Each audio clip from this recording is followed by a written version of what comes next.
Notre société est en train de traverser un moment tellement particulier, très angoissant, mais très particulier dans le sens où s'entrecroisent.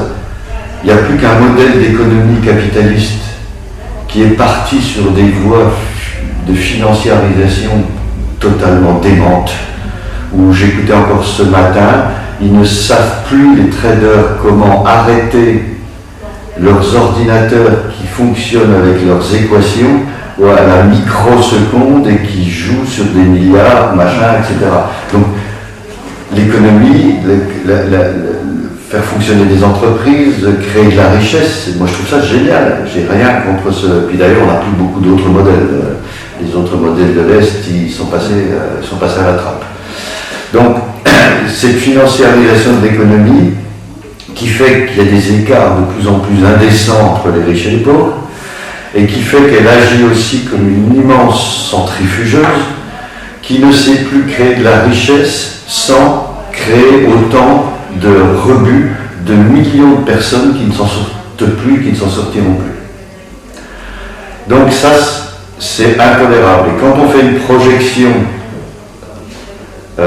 sur les 20 ans qui viennent, c'est une société avec quelques nantis qui sont dans quelques pays qui vont être sur une planète avec des milliards de gens qui auront $1 ou $2 pour vivre tous les jours.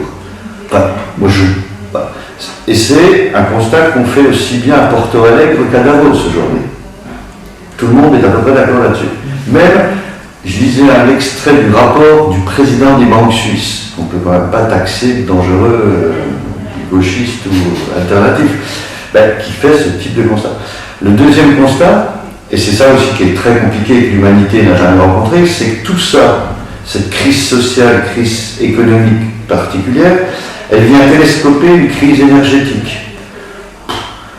Quand je vois les débats consternants des spécialistes du pétrole qui sont tout contents de retrouver une petite tâche à droite à gauche, mais en gros, en 2025 ou en 2035, peu importe, c'est demain, c'est plié, quoi, cette histoire. Donc, il va falloir réinventer toutes nos formes d'énergie. Une crise démographique. C'est galopant dans certains pays, on sera 9 milliards en 2050. Et puis après, il y a la succession de crises écologiques. Réchauffement climatique, on ne va pas vous faire l'affront de tous vous les rappeler. Mais voilà. Et donc, dans les 15 à 20 ans qui viennent, on a tout ça va se télescoper. Donc, on fait quoi? Depuis Stockholm, des gens alertent en disant alerte, alerte, alerte, alerte, mais il n'y a pas grand-chose qui bouge. Et je ne pense pas, mis à part ce que certains ont très bien étudié, d'un gouvernement mondialisé, d'un seul coup, qui serait pertinent et intelligent, ou plus, je ne sais plus combien on est, 250, 300 pays sur cette planète, qui dirait, sur ces grands trucs-là, il faut qu'on se mette d'accord, on ne, Kyoto, machin, vous avez tous les contre-exemples, tous les jours, on ne peut plus se mettre d'accord. Donc, quand on est dans ces conditions-là, et en même temps, il y a la tension monte, l'angoisse monte auprès de chaque citoyen de ce monde, et donc on s'aperçoit que des gens s'y sont pris autrement. En tous les cas, moi j'imagine que je fais partie de cette catégorie-là. On a intégré ça, et on se dit, à mon échelle, dans mon organisation, qu'est-ce que je fais? À savoir, imaginer un avenir plus social, plus économique, plus écologique, ancré sur les territoires, enfin voilà, qui semble avoir toutes les vertus de ce dont le demain.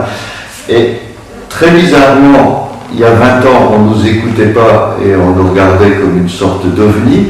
Aujourd'hui, beaucoup de gens viennent puiser dans nos petites éprouvettes en se disant, mais n'y aurait-il pas quelque chose à tirer de ces expérimentations-là?